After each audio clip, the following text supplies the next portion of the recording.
Hi everyone, my name is Kendrick and welcome to ENFP Mail. Today I get to interview Annie. So Annie, welcome. Hi.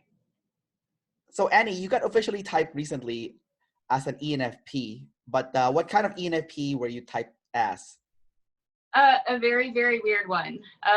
So I have a few weird things going on. I'm play last, so that's one thing that makes me unusual. And also my SI is masculine and double activated. So it makes me a very different kind of ENFP. Okay, and what about your animal stack? What's your exact animal stack? So it's consume, sleep, blast, and then play. Got it. And then your sexual modalities? I always forget. Okay, masculine, feminine. All right. Yeah. Got it. And then, so that means you're NEFI then? Yeah. Okay, got it. So because you're NEFI and you play last, would you say that you come across as very IP-like? Like very INFP? No, I actually, in the Myers-Briggs system, I always typed as an INFJ, and Dave explained to me like why I would. Like that's the only category that I would fit into within that system, because I have a real rigidness and like habitualness to me, and it looks like an IJ box because of that double activated masculine SI. I'm just very routine and habitual. And the SI also kind of makes my NE look like NI. You know, it's really confusing.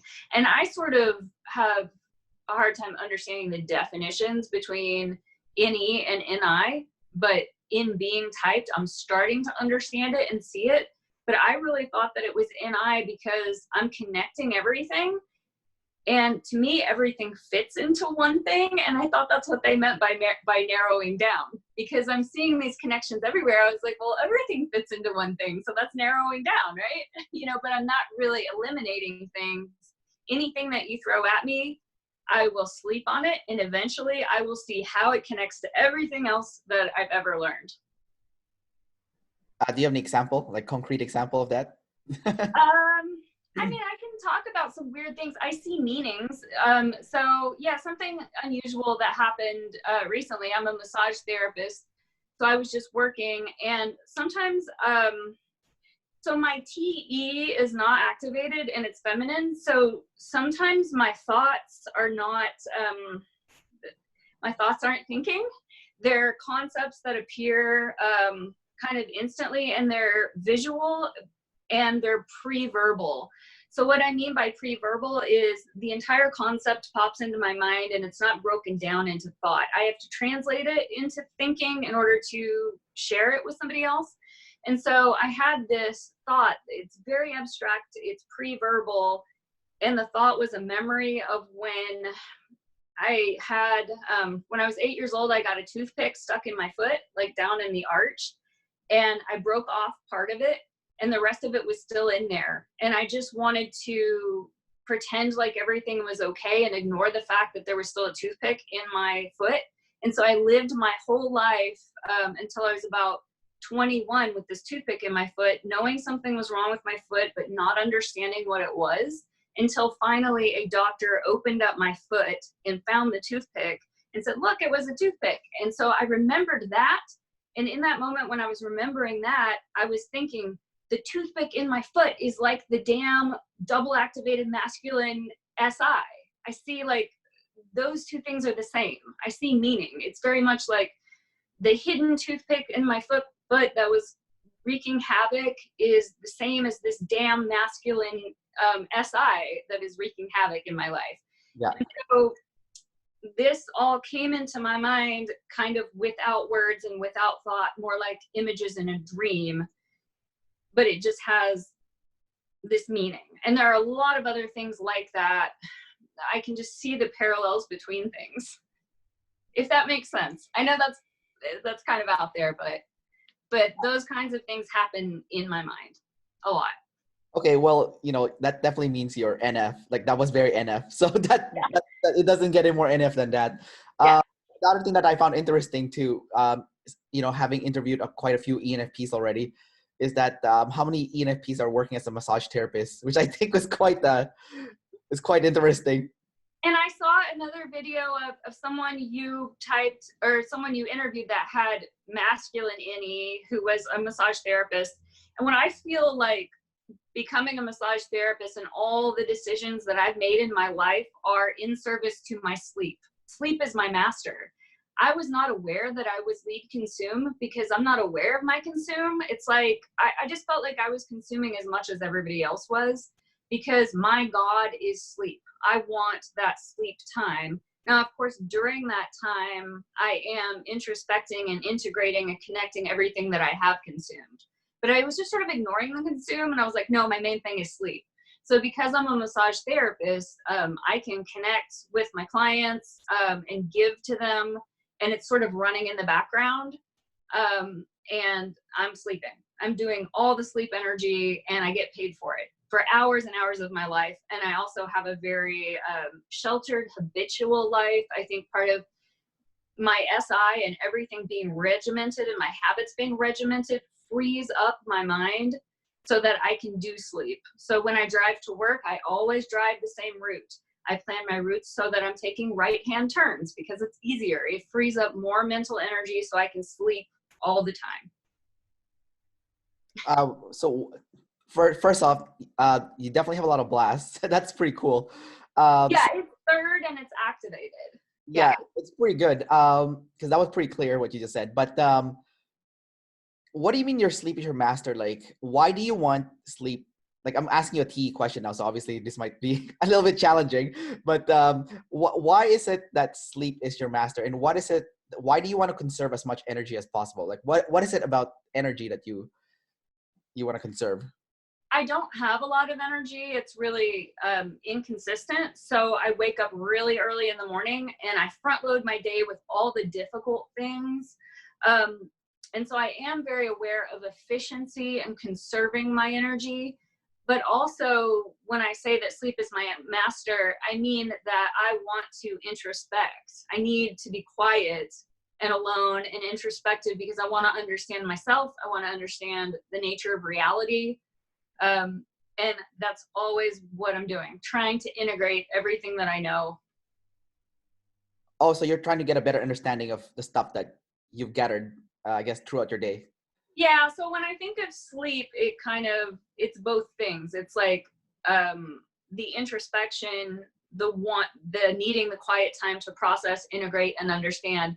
But then it also is very much aware of my physical and mental energy, and I really get off on efficiency. If anything is efficient, that's better. Like when I do my chores, I listen to audiobooks. That's efficient because I'm doing two things at once. And when I meditate, I zip myself up in this, it's like a sleeping bag sauna that makes me sweat because I like sweating. And so I'm doing two things at once. I'm meditating and I'm sweating at the same time. I just really love efficiency. Wow. Yeah. That's very IJ-like. That's how. Yeah. But it's not NI because it's Right. not focused. You're doing two things at once. You know, NI people would not be doing that. They would just be doing one thing, just really, right. really well. You're doing two things with a lot of efficiency. Yeah. Your sleep is also double masculine. I guess that's why it's your master. It's the big boss. You know that. You know. Yeah. Now the thing interesting though is that I've interviewed someone with the exact same type as you, except double masculine. I don't know if you saw that video. Was that Hannah? Yeah, Hannah. Yeah. Yeah, I watched it last night. Yeah. Yeah, I mean, I met her in person too, right? I went to I went to Finland and I met her, and you two are so different, even though you have the exact same animal stack. Like, yeah, she's so much more T than me. Yeah, you know, yeah. She's using her thinking, and I'm not logical. Yeah. You know, my T is not activated and it's feminine, and I don't feel like I know how to use it very well. Yeah. Okay. Yeah. I mean, yeah, because you're masculine and feminine. Well, yeah. we have that in common. We're both masculine, feminine ENFPs. Although for both of us, we have almost opposite animal stack, right? Like I have sleep last, you know. Yeah. And I play first, so it's like we're almost the opposite spectrum, which is interesting. So let's talk about your TE then. So this would mean that you would have a lot of tidal waves then. as a result of having feminine TE and also, I guess, the least activated in your case. So what kind of tidal waves have you experienced from having that feminine TE? Well, I don't know. I have tidal waves for sure, but what are the TE tidal waves usually? Well, usually like it involves with other people. So TE is your tribe function. So if it's your fort, then that means you're not very good at figuring out what works for someone else. Oh, okay. So I think, yeah, and I'm not sure like which is a bigger problem, like lacking FE or TE. I don't have a lot of people in my life, so I don't have interpersonal relationships. I'm so extremely introverted, but I also have a very low need for the tribe. I don't need the tribe for validation or for my own motivation. I'm very disciplined and self-focused, and the tribe doesn't motivate me. So I don't have friction or tension with the tribe because there is no tribe. I mean, on an interpersonal level, but in terms of like when I leave my house and go out into the world, which I don't enjoy doing, I hate people. But it's because they're causing chaos. It's like they're not using their turn signals. There's too many of them. We have a system of rules like, you know, use your turn signals, leash your dog, stuff like this. But nobody is, you know, no, we're not all agreeing on the rules. And so it causes chaos. I want people to follow the rules so that I know what to expect when I leave my house, you know? Yeah. I want to avoid the chaos. And so when people don't follow the rules, like a big one for me is the dog leash laws, because we have the dog leash laws for a reason. Like we've decided as a society that that's the law, and people don't leash their dog. They know that it's illegal and they know that it bothers other people, but they still do it anyway. So I'm a runner. I run with my dog on a leash every day, and these off-leash dogs running up to us while we're trying to run is really a problem. And so when that happens, I hate the people, but I'm not very assertive until I snap. And then I'll tell them, especially since I've gotten into my 40s, I will just tell them, you're breaking the law. You're a bad neighbor.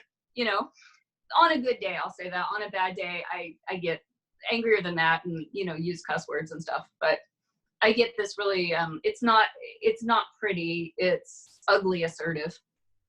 Yeah.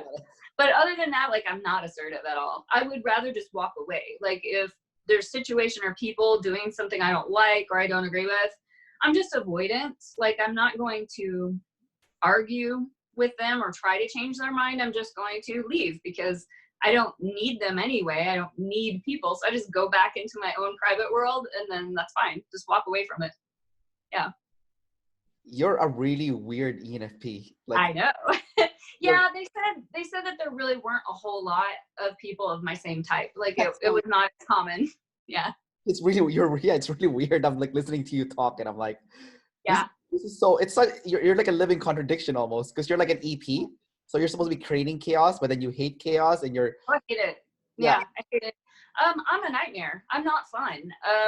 Like I've gone through some, because when I always typed as an INFJ, and I was like, yeah, that works in a lot of ways, but I know that I don't have FE. And so I went through a phase where I heard an interview with Frank James and Dave Superpowers, and Dave was talking about Jerry Seinfeld and how Jerry Seinfeld is an INFJ without FE. You know, he has TI, and I was like, oh, maybe that's what I am, and that's why I got into OP. I kind of suspected ENFP, but I didn't know how my lead consume. I just didn't understand that. And also when I think of ENFPs, I think like that they're fun and colorful, and I am not fun. I'm not fun. I'm play last, you know.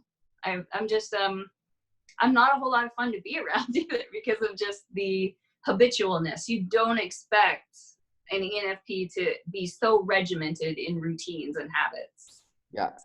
Yeah. What about your dating life? How's your dating life been as a, you know, your specific type? Fine.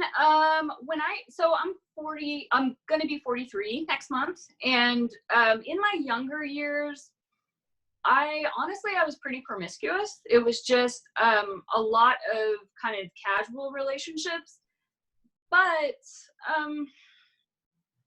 it wasn't, I don't think it was bad or unhealthy for me. And it was like they were surface in a way, but in another way, very connected. I mean, I really love all these people, you know, all of them. I can remember them all of them.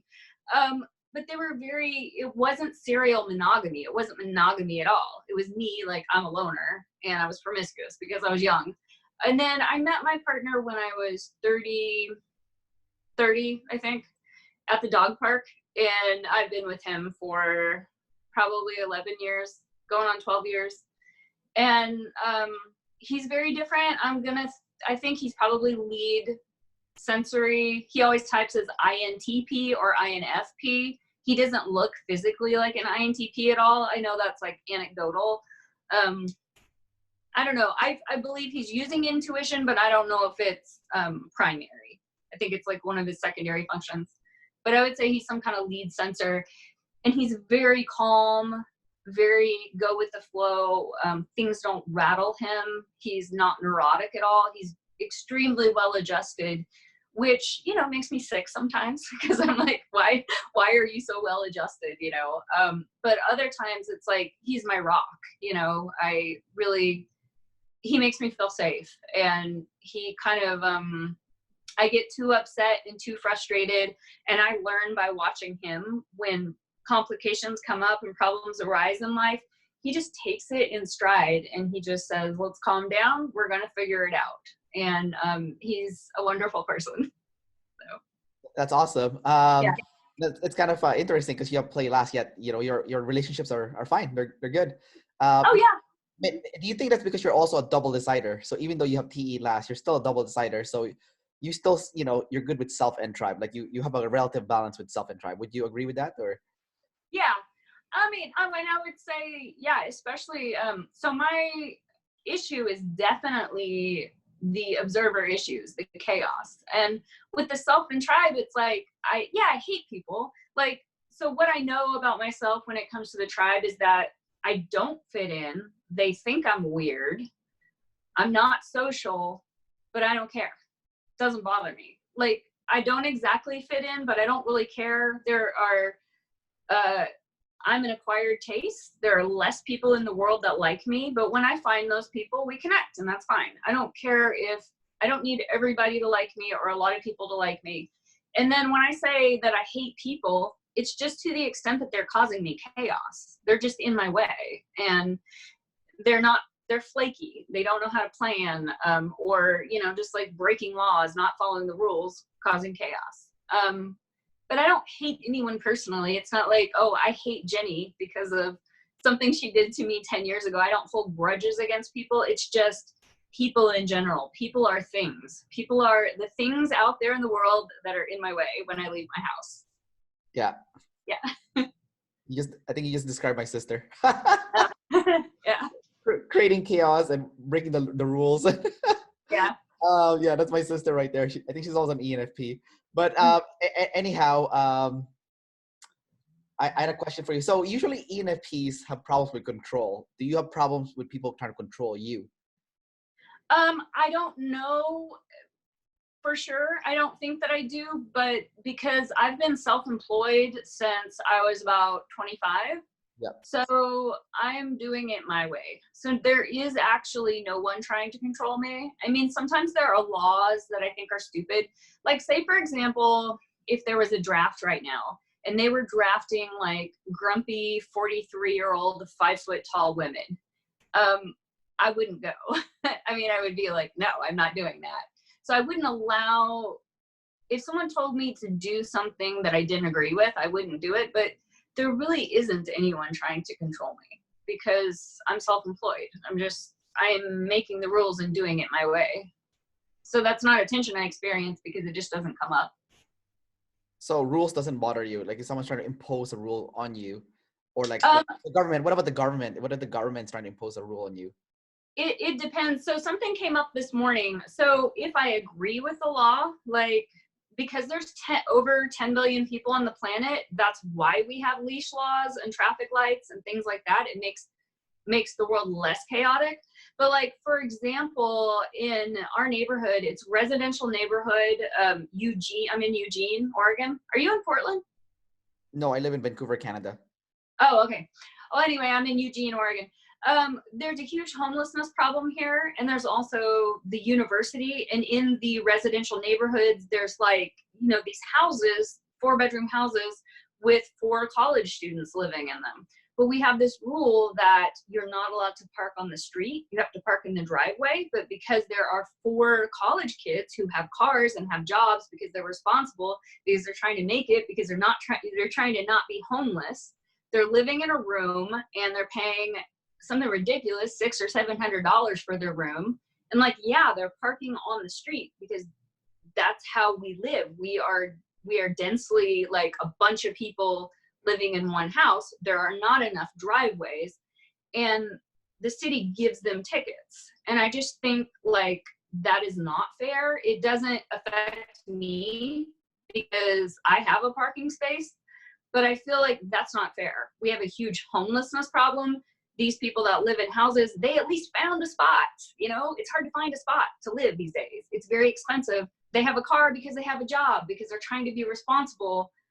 I just don't think that it's right for the government to ticket them on a residential street when they're just trying to make it. Like, we have to fit somewhere. There's not enough housing. People can't afford it. So it's just kind of like ticketing somebody that is doing the best they can, you know? So that is like, yeah, that bothers me. And if it affected me, I would probably make some noise about it, you know?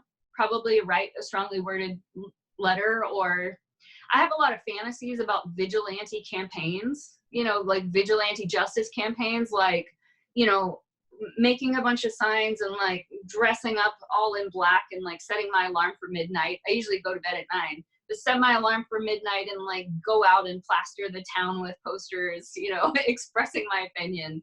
I have these, you know, fantasies, and it's all, a lot of it is just that SI stuff about like, I want things in the world to be a certain way. I want things to flow easily without chaos. So.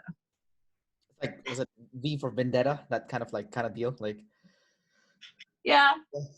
It's your vigilante thoughts are, it's kind of like contradictory also, because it sounds like you're creating chaos by doing that stuff, but you're kind of like petitioning towards order, you know? Yeah. Well, but it's creating chaos in kind of a soft way. I mean, it would just be like, I would write a sign, you know, that said something on it and put it somewhere. I wouldn't like, I wouldn't be in the you know, blowing stuff up. Like, what was that? The ELF, the Earth Liberation Front. You know, those people are really extreme. You know, they're burning things down and blowing things up. I wouldn't do that. It would be more like kind of a funny, kind of just let me get my message out there in some way, in a way that's kind of like anonymous and fun and playful. It's also interesting that your play is double feminine. So, do you ever have a swing where it comes out, like the double feminine play? Like, is it like maybe when you're I don't know if you drink or when you get drunk? Oh yeah, I drink. I love drinking.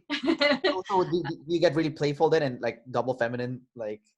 I don't get no, not really. No, I don't get playful hardly ever. I like whiskey. I drink. I was drinking too much for a while, but then I just decided I didn't want to drink too much. So now, like, it's around, but I don't drink all the time. I don't really get playful when I drink. I have an accent. I'm from Texas. That comes out when I'm drunk. I don't get funner. No, I usually go into my consume. I'm drinking and I'm consuming or introspecting, or I'll play guitar.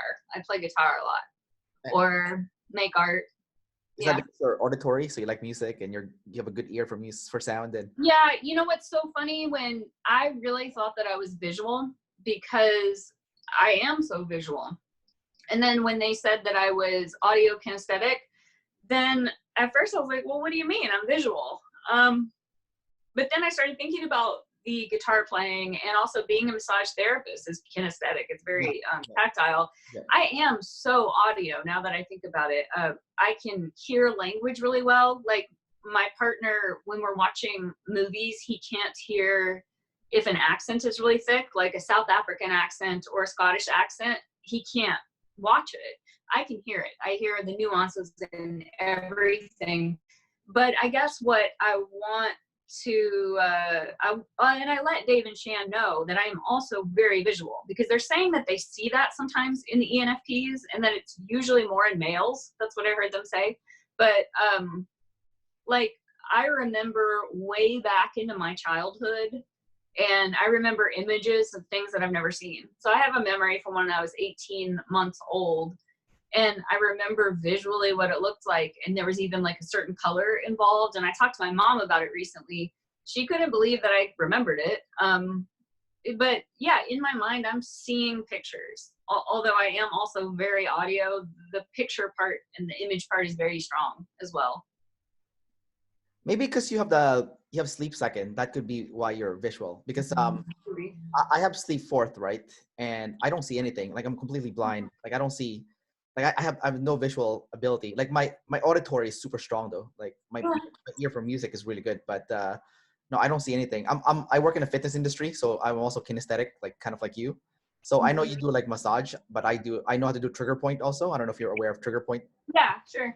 Yeah. So definitely the audio kinesthetic is coming into play for that. But I just find it interesting that that you can see things. And I'm gonna guess it's from the double, or not double, sorry, from the sleep second, and it's also double masculine. So it's very prominent, and it's your savior. So I think that could be it. I just want to say something really quickly, that in massage, I do barefoot massage. So I use my feet to give the massage. I just like to throw that out there just so that people are aware of barefoot massage, because I think it's really cool. So it's a different way of working. It's like I've been doing this for about 15 years, and I use my hands a lot for the first like 12. And the last 4 years I've been doing barefoot more and more. And now I do only barefoot massage. So I don't know. I just think that's something cool I want people to know about. Do you find it's helping people, like your clients and stuff? Yeah, it just makes more sense, because I'm using the surface of the foot is really broad, and I'm using my body weight to really sink down into the muscles. I mean, it's great for hamstrings, glutes. It just works really well. And I can also do, believe it or not, I do the neck, with my toes. It's like a combination of my hands and toes. So it's not for everybody, but the people who like it really like it.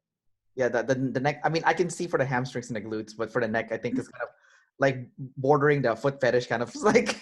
Oh yeah, no. I mean, I get a lot of that. I have 2 YouTube channels. One of them is for my massage business, and there are foot fetish people that follow me on that YouTube channel for sure. Yeah, I don't encourage it, but they do. They do follow me. Yeah. Yeah, but I guess it doesn't bother you that much. It's like, whatever. It is what it is. Well, I don't see a lot of it in my office. I mean, if there were people, any kind of creepy people in my office professionally do bother me. It's just an annoyance that you have to deal with if you're a massage therapist. But on the YouTube channel, I'm like, whatever. There's all kinds of people out there. So do you have your own office then, that you like? Yeah. You have a space that you rent, and then you run your gig there? I rent an office. It's all self-contained. So I have like 2 rooms. There's a bathroom in there and everything. It's like just all mine. I make the rules. I run the business. Do you have a let's see, like a front desk person that works for you, like No, I really really low budget. So like just for I think people like don't like to talk about finances, but I kind of wish that they would, because I really want to know how much money other massage therapists are making. And so I will just say that I don't make a lot. So in 2019, I made $29,299. And that is before expenses. And my expenses were huge, continuing education, renting the office, advertising, all kinds of stuff. So I haven't done my taxes yet, but it'll be like, my profit will be like $15,000. It's really bad. So I definitely don't have any employees or front desk people. I use online scheduling. I do all of that organizing myself with, you know, the website maintenance, the scheduling, everything. And are you cool with that? Like just, you know, making 30 grand a year? Is that? No, I think it's ridiculous. I am offering something valuable. I'm organized. I'm on time. I have good relationships with my clients. I think it's ridiculous that I can't make more money. Is it like, I'm trying to figure it out, and I'm actually working with Dave. I've had coaching with Dave Superpowers, and that's maybe kind of guiding me. I'm trying to figure it out. is it because you don't have enough clients, or like what's the, or you don't charge enough rate? Like what's the problem? I am charging commensurate with the industry. I'm charging what other people are charging, about $75 an hour. Yeah. I do give discounts, so if people buy 3 at a time, then more of them come in.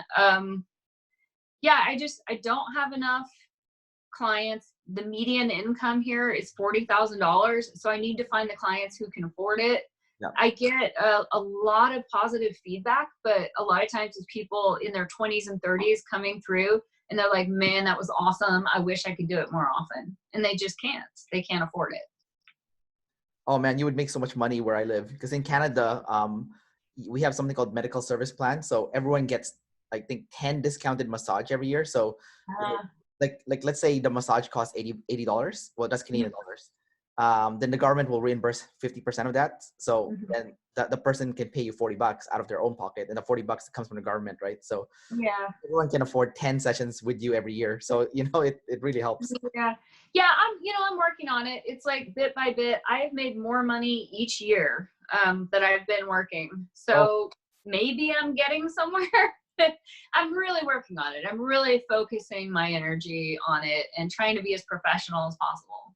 Do you do any like marketing and like sales campaigns? And yeah, I've done all different things. Right now, the focus for 2020 is Facebook ads, because I purchased this guy's like program to learn how to do Facebook ads. And so I'm just doing that. I am literally just doing what he tells me to do, you know, copy and pasting the ads and seeing what I can learn from that. And I am learning a lot. He's talking a lot about rebooking people in. And I'm also trying to do, like, because I don't have FE, some of the FE things seem a little bit fake or manipulative to me, like manipulating the tribe. But I'm trying to learn how to do a little bit of FE in my own way, kind of. Like maybe that'll help me in my business. I don't know. Yeah, because I'm missing it. You might be missing FE, but your sleep is SF though. So that means you could potentially be good at SF, which is what's valuable in the physical world. So I don't know how you could like, you know, put that in place in your business, but SF, I think that should be your savior, you know, technically. Yeah, I guess with the FE, I just want to seem like really approachable. So one thing that I've learned to do, and I've heard Shan talk about this before, is like I finally jumped on the bandwagon, and I'm using emojis in my email and communications. And it kind of softens it, you know, because you can't really see the vibe. I want to be really warm and approachable. And I think it's also my sleep makes me seem kind of absent a lot of times. Like I'm really not present. So I'm trying to be super present when I'm with people, but also be warm somehow, warm and open, because maybe I'm a little cold or aloof. Yeah. I think if you use your double feminine play, you would definitely go really far. Okay. Yeah. Like all the answers to our questions usually lies in our demons, right? Like, yeah. You know, like I'm an ENFP like you, so my biggest issue is also revolving, not making enough money. Like that's also like the exact same problem. I work in the fitness industry and we don't make that much either. I make like same as you, probably 30 grand a year. I mean, I do have an online business for travel that I'm trying to grow. It's work in progress. I'm also getting coaching with Dave Superpowers. Funny enough, because he's running a membership site and I'm running a membership site. So I'm trying to get some ideas from him. But, you know, definitely it seems like an ENFP problem is like, you don't make enough money. You're not aggressive. You're not like an ENTJ who's very aggressive at, you know, making money. Yeah. There is a guy in our in the Facebook group. I think, what's his name? Jonathan. I don't know if you saw that he added you to the ENFP Facebook group? Yeah, I just saw that. Yeah. Yeah. So there's a guy in the group you can talk to. His name is JP. He's a consume sleep ENFP like you are. Uh-huh. Except he has blast last. He has play third, and he Yeah. makes like well over 6 figures. So Wow. maybe he's yeah, and if his animal is very close to yours, he's also masculine and feminine actually. So the only difference between you and him is that he has blast last and you have play last. Like you're almost the same. And he's a dude obviously. Yeah.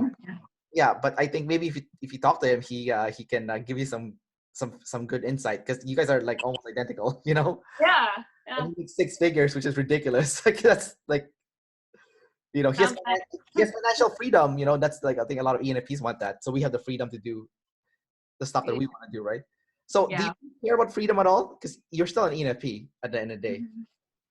Well, I think that I have freedom. So I don't have money, but I do have freedom. And that's because of the choices I've made.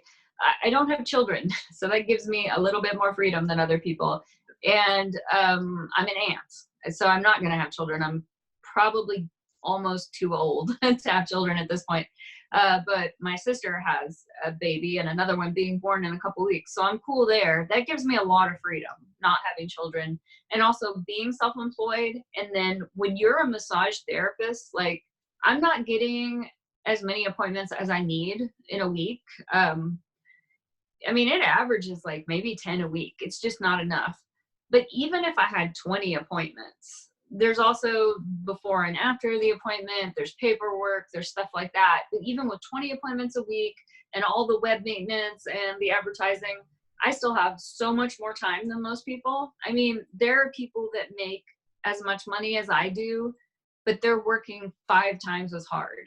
So when I'm working, I'm not having to deal with relationships of other like employees. It's just me. Like I'm making the decisions, and that is easier for me because I am very decisive. And so we don't have to have team meetings about, I guess the team meetings are in my sleep process. So I'm doing team meetings with myself, thinking about how I want to run my business. But that gives me a lot of freedom. I don't feel like anybody's trying to take that away from me. I feel sometimes like I should take some freedom away from myself. It's like sometimes when I get really broke, I think, well, I have all this freedom, but I don't have money. So maybe I just need to go get a real job, But then that would be taking freedom away from myself, and I won't do it. So I guess I do have a resistance to having the freedom taken away. Yeah. Well, I mean, I have 2 questions then based on what you just said. So first, why do you want so much free time? What exactly are you doing with your free time? Like, because if you were like an INTJ or like another personality type, they might say, you need to be efficient, but also effective with your time, right? So it sounds like you're being efficient with your time, but are you being effective with your time? Like, what are you doing with that spare time? Like, because you have so much free time, right? So. Oh, yeah. Well, I have hobbies. So I have an Etsy store. I'm making ceramic earrings. Okay. So I make earrings for, I didn't have my earrings in because I thought I was going to wear my my AirPods, but just ceramic jewelry that I make, and I play guitar. Really, my day is full. I'm not like, I don't sit around doing nothing ever. I mean, I take a lunch break. I eat lunch, and I'm usually watching objective personality videos while I do that. Okay. But no, it's get up, and when I wake up in the morning, I run, I exercise every day. I do business stuff, take care of messaging and marketing things, and then work on the Etsy store, chores. Yeah, I really don't sit around. I'm really, active, doing things, getting things done in a pretty efficient way. And I also am having a lot of sleep time within that. So when I'm making earrings, I'm either consuming, watching YouTube or listening to audiobooks, or I'm processing, integrating what I'm learning while I'm making the earrings, or when I'm doing my chores. Every time I get up to do the laundry, do the dishes, my AirPods go in and I'm on YouTube or the audiobooks learning things. So I'm doing a lot all the time. Gotcha. For your marketing, what are you doing for your marketing for your, before you said you're going to plan on doing Facebook ads, but what were you doing before for marketing for your? Yeah, it was pretty awful. Before that, I did Groupon, and I've done that 3 times, and it's just horrible. It's just not appropriate. So what I would make from Groupon is a quarter of the price that I'm asking. Yeah. And it's just not okay. And it's not appropriate for somebody with 15 years experience to make $23 for a 90-minute session. It's just not okay. And every time I've done it, I've gotten to be in contact with new clients and make an impression on them. But a lot of times they are people who only buy Groupons. They're never going to pay my full price. Yep. And also, every time I've done that, my partner has had to carry the financial weight. And he actually told me, if you ever do Groupon again, I will leave you. And then I did it one more time, and I was trying to not tell him about it. I was trying to just hide it. And he was like, how come you're going to work all the time, but you don't have any money? Like, what's going on? Are you doing Groupon again? And so he found out, and he didn't leave me. But it just doesn't work. It just doesn't work for me. It kind of, every time I do it, it puts me in risk of losing my business. Okay. No, I can relate. I've done Groupon before too for my personal training business. It's awful. Yeah. It's awful. Yeah. I did make it work once. So I don't know if you can do it in Oregon, but like I was thinking about the Groupon stuff, right? I'm like, okay, I'm dealing with all those cheap people who like who only buys Groupon, right? But how can I leverage this so I can make more money out of this? So I went to the school board here in Vancouver where I live, and I said I'd like to be an instructor for continuing studies. Yeah. So what I did is I told all my Groupon people, hey, you can register for this class. You can learn how to train yourself. Yeah. So I got a bunch of these cheap people to like sign up for the class, and it's super cheap because it's like a school board kind of class. Yeah. There we go. That's how I started making money from that. So like that, I mean, that's just how I did it. But I would just think. I convert people. So a lot of the Groupon people that came in, they did end up coming back to me at my regular price. But it's just like a handful of them.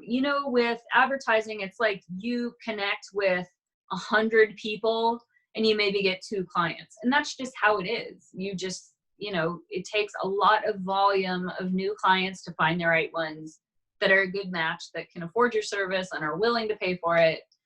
So I do convert some of the people. So the Groupon people that came in, I gave them additional discounts, and that did work in some cases. Well, I'm just wondering because you do your blast is pretty good, even though it's a demon, but it sounds like it's quite good. I'm wondering, have you thought of like teaching massage? Because that could make you pretty good money. I don't know. Well, I think my blast is better because I blast it because I'm older and I've sleep processed so many things. So I'm blasting about things that I've sleep processed so much.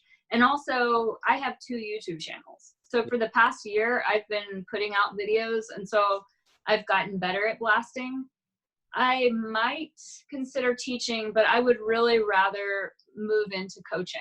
So what I'm doing with the massage business is Brightstar Massage. So I have a YouTube channel called Brightstar Massage. The only reason I have that channel is to boost my Google ranking. When you have a channel attached to your website, it makes your website more visible, and you need some kind of content. Now, I could talk about kinesiology or injury or massage, and I do sometimes, but really that kind of bores me, the kinesiology injury stuff. Right. And so since I need content, I'm talking about who I would be as a coach. And as a coach, as a person, I'm messed up. Like, I'm kind of a train wreck. I don't have a lot of things figured out, but a few things I do have figured out. And the main thing is habits. I know how to like set a goal and achieve it and stick to habits. Yeah. So I can blast about habits like really without notes. Like I could make video after video after video about how to stick to habits. The other thing that I want to get better at helping people with is how to move from pessimism, into being more optimistic. And I haven't figured that out yet. I'm very pessimistic. I get trapped in these downward spirals and feeling hopeless, especially when my income is really low. I feel like really demoralized and hopeless. So my other channel is called Miserable Cow. And it's just, that one is really just super authentic. It's me. It's like, here's how I feel. I'm pessimistic sometimes. You know, I'm feeling in the grip of pessimism. I'm really miserable. Okay, that's fine. I voiced it. So now here's what I'm going to do about it, you know? Yeah. So I think that's why I'm, I think that's why I'm better at Blast, because I've made so many videos. I've practiced. Now, fair enough. That makes sense. Yeah. You're this is so funny. You said you're coaching, or it's called Brightstar, right? Yeah. Oh my God. So we have another ENFP in a group. She also has a coaching thing. It's also called Brightstar. Oh my gosh, that's funny. Yeah, I Yeah. like her name is Evelyn. I'm gonna go send you her link right now. Oh, great. Yeah, that's great. It's I was like, you can't make this up. We have another ENFP RMT, another RMT, and then someone is coaching. They call it Brightstar, and then Wow, that's amazing. another Yeah. ENFP called Brightstar. So Yeah, I have a whole history with that visual of the star. I have a whole personal mythology with star. yeah, My life. So yeah. that's so funny. I just think it's ironic, almost like Yeah. yeah. I was like right when you said the name Brightstar, I was like, another ENFP told me they have a company called Brightstar. Like, what the hell? I just thought it was weird, but anyways, that's kind of interesting. You talked about pessimism. I feel like we live in different what do you call it? Different side of the spectrum, because maybe because I play first, but Yeah. it's not like I don't get depressed, which I do. I do feel down, Mhm. but I feel like I'm more positive than Yeah. than the average person. Like optimistic. So I don't know if it's the play first, which is completely possible. Like I'm always joking around. I'm almost never serious, right? But you know, that's something almost. Yeah. I go really dark, and I think it's a habit. You know, I think positive emotions, negative emotions, any kind of emotion that you experience, you know, more frequently, it's a habit. So there's like, you know, there are like, it's like when you're there's a snowy hill and you go down in your sled, you go down this negativity hill, then that groove is there. So you just go down that negativity groove really easily, you know. And if you want to try to point your sled in a different direction, sometimes it's difficult because that negativity groove just grabs you and you go down, you know. It's just habit. So I'm really working on practicing feeling positive emotions and just switching myself out of it more in a physiological way. Like, what do you do when you're starting to go in the downward spiral? How do you get out of it? And for me, being physical really helps. So if I like jump up and down and smile and say like, okay, we're not going to be negative, you know, just practice getting out of it. Okay, let me ask you then. It sounds like you're using sleep to get yourself out of that spot. Like you're using your own thoughts and feelings to get yourself out of the rut, right? Have you thought of using your play to get out of that rut? Because that means you would have to engage with people then, using double feminine play, right? And then it just doesn't do anything for me. I mean, Like, I'll go over to my partner if I'm feeling really down, and I'll say like, I feel really down, you know, give me a hug or whatever. And that's comforting. But like, I don't know, you're suggesting maybe I should join a club or call a friend and go like have fun? Is that what you're saying? okay, like you can take your guitar and then you can play music with other people. You have like a I would have so much more fun playing guitar by myself. So okay. I would play guitar. I don't know, when you meet up with other people, it adds a layer of complication. And I think it's mainly that I'm so afraid of people being flaky. It's like I would hang out with people way more often if we made an appointment at a specific time and we stuck to it and they never flaked on me. I guess I'm just like, I have PTSD. I make coffee dates with people and then I'm really skeptical. I'm like, yeah, I'm pretty sure she's going to cancel or not show up or whatever, because it just happens so much, you know? So I don't know. Because I want to be efficient with my time, I'm reluctant to make appointments with other people because of stuff like that, because my time gets wasted when I try to work with other people in that way. Why don't you have a plan B when you make plans with someone? Like, "Okay, I know this person might flake, so I'm gonna do this. This person flake, so it's no big deal if this person." Yeah, it's kind of hard for me to switch gears. Like Okay. when I wake up in the morning, I have a plan for the day, like what my day is going to look like and how it's going to go, and that's how it goes. You know, I mean, at least on my end, I do those things at those times.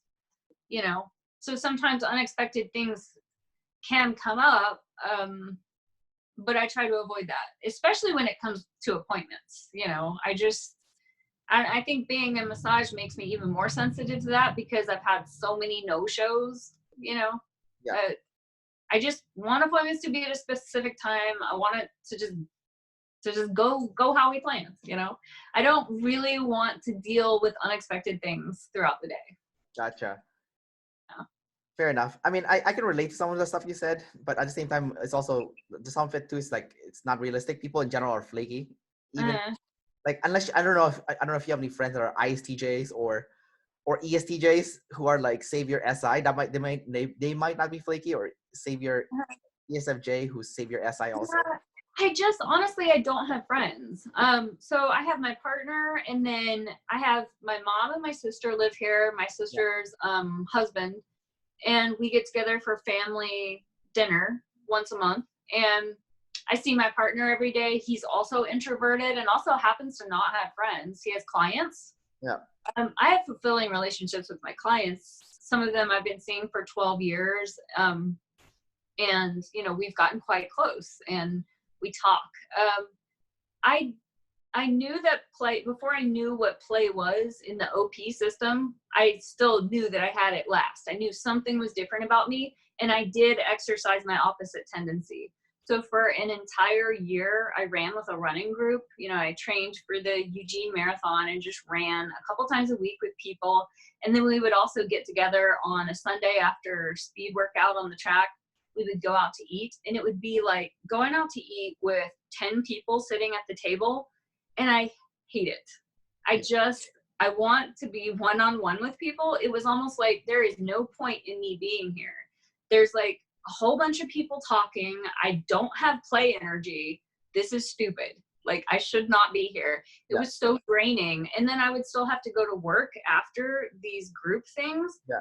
And I just had nothing left over. Like, playing with people exhausts me so much. And I do really like one-on-one conversations and like a good meeting one-on-one. Yeah. But that also drains me. Okay. I just have no play energy. I don't have it at all. But I feel proud of myself that at least I tried for over a year. I did it. I did the group thing. Yeah. You know, so now I know that about myself. Did you have any takeaways from it that you could have taken out, like that you still use to this day, like from doing that 1 year of, you know, engaging in play? I mean, I still know those people. So we're friends on Facebook. I appreciate them. Some of them are my clients because they're runners. Yeah. So I still see them. Yeah. And I appreciate them very much one-on-one. You know, when I see them just one at a time, or if they're in my office, I'm so glad to see them. You know, I like people. I just don't like them all at once, and I don't need them. You just said at the start of the video you hated people, though. No. But there's two different things. There's like, I hate people. When I say I hate people, I'm thingifying them. They're things. Oh, I see. Okay. But individually, personally, I like people. Like, I like George. I like Amber. Yeah. But the people, it's like when I leave my house, it's like I'm in a video game and there's these little avatars representing chaos. They're not necessarily people. They're just like the BS that's in my way. So yeah, that's what I mean. They need to be in your FI box. Otherwise they're not humans. I guess. Yeah. Yeah. Like you need to know them personally, which is someone inside your box. If they're not inside the box, then you don't care for them. They're not people. Yeah, like if there's someone that I see regularly, like a neighbor, I don't know them personally, but I know that they're frequently at the park where I try to run and their dog is frequently off the leash, then I'm like, I hate that guy. But if I actually got to know him, I know that I would like him. And I have that double deciding. I know, like, he's not an evil, terrible person because his dog isn't leashed. I just really hate the fact that he won't leash his dog. But I know that if I get to know him, I'll probably like him because I feel like it's easy to pretty much like anybody. You know, anybody that you really get to know, if you dig down through the layers, I feel like I will probably like them. Yeah. Yeah. Yeah, that's true. That's very true. Yeah. Yeah. All right, Annie. That was a great interview. You are definitely a very interesting person. You're probably the most weirdest ENFP I've ever interviewed, which is good. That's a compliment. I think that, you know, that's very interesting indeed. I've definitely interviewed, like, I know people in real life too who are play last. So I wouldn't say like everyone who has play last dislikes hanging out with people. Some of them really likes people. They just don't know how to approach. They don't know how to talk to people. You know. Okay. So their attitude towards people is positive, but their, I guess, communication with people is poor. You know, you could say. I feel like I can communicate with people, and especially since over the course of my career, it's like people from all different walks come into my office for appointments, and I feel like I can connect with people from all different backgrounds. So I feel like I can do that, especially one-on-one in a quiet environment. I can do that for sure. Yeah. Well, no, I think what's interesting about you is you're a little bit the opposite of those other play last people that I've met in real life. Because in a sense that their attitude towards people is positive, but their communication is poor. Yours is, your attitude towards people is poor, but your communication with people is excellent. So it's like, it's like a weird contradiction almost. Like when the moment the person is right in front of you, they would never assume that you hate people or like dislike people. You know, they would never even guess that. You know, but it's, you know, it's kind of odd. That's all I'm gonna say. Anyways, Annie, thanks for doing the interview today. And I don't know what's. Usually, I ask people, the people I interview, you know, something that what would you do to help improve your weakest function. So in your case, it would be feminine TE. So my last question to you before we wrap this up is, what can you do to improve your feminine TE? I guess just think things through. I don't know, get sharper. Is that what TE is? I don't even know what it is. I don't feel like I use it. So is that just thinking, reasoning? No, I never do that stuff. But and like for me, because I'm savior TE, right? So it's feminine. So what I do is let's say I'm planning a vacation with my girlfriend and my sister, right? So I would ask my sister and my girlfriend, okay, so let's say we're gonna go to Peru. What do you want to see in Peru? So let's say one of my girlfriend would tell me, I want to see alpacas. I'm like, all right, alpacas. And then my sister would be like, oh, I want to try the local food. I'm like, okay, local food. So then when I start making my plan to go to Peru, I'm like, okay, what do I want to do? So I want to see Machu Picchu. So I'll put Machu Picchu on the list. I remember my girlfriend told me that she wants to see alpacas. So during the itinerary, we're going to make sure that there's time to see alpacas. And then my sister said she wants to try local food. So when we go eat lunch and dinner, we're going to make sure that we go get local food. And that's TE right there. Because okay, so you're considering what the other person wants. Yeah. And making sure that, I do that. Yeah, I do that a little. And then you give them what they want. You just literally give them what they want. And then you're also using your FI and your NE in this sense, because you're using your NE to kind of gather this person. Like you're gathering the person's FI. So you're trying to understand them. You're like, okay, I know this person is saying that, but what does it sound like this person really likes? You know, and then once you kind of figure out that, then you use your T to execute upon that. Like, okay, what's the plan and how do we execute on it? So now you're using your NE to plan and T's to make it happen, right? So it's a lot of planning involved with the T also. It's not just like, you know, like a single function. It's friends with an NE, right? So you would use it with an NE. Yeah, I think I can listen better, you know, to what people want and what my clients want and try to give them what they want. But where I can't do that is just around my scheduling boundaries. So a lot of times a client will call me, you know, even like, you know, after 6 p.m., like, hey, can you give me a massage right now? Like, no, I have scheduling boundaries. Yeah. So I require 24-hour, you know, you schedule 24 hours in advance, you know. Online, it's really easy. Just go online, schedule whenever you want, but it has to be 24 hours in advance. So I think I can give people, consider what people want, consider what my clients want. you know, but I can't go over those boundaries. Well, So I mean, that's it. Yeah. why don't you have a last minute rate, like something ridiculous? Like I can do last minute, but it's $150 or something. Yeah, no, I did that for a while. And what happened was my pre-existing clients got pissed off at me. Or I don't know if they got pissed off, but I just perceived that they might, because a lot of people have outstanding gift certificates. Yeah. And so I would say, like, yeah, there's a premium rate and you have to prepay and you can't use a gift certificate. You got to pay me, because, you know, when other professionals are on call and they're ready, like at the drop of the hat, they get a little bit more, you know? So what would happen is, like, people would want to use a gift certificate. So then they want me to be ready in 15 minutes and I'm not going to make anything because it's a gift certificate that they bought 5 months ago. So it just caused this. I tried to do it, but it just didn't. It seemed like it was causing some problems. Gotcha. Yeah. All right. Anyway. All right, Annie, thanks for doing the interview. And bye, everyone. And you're on, Annie. All right.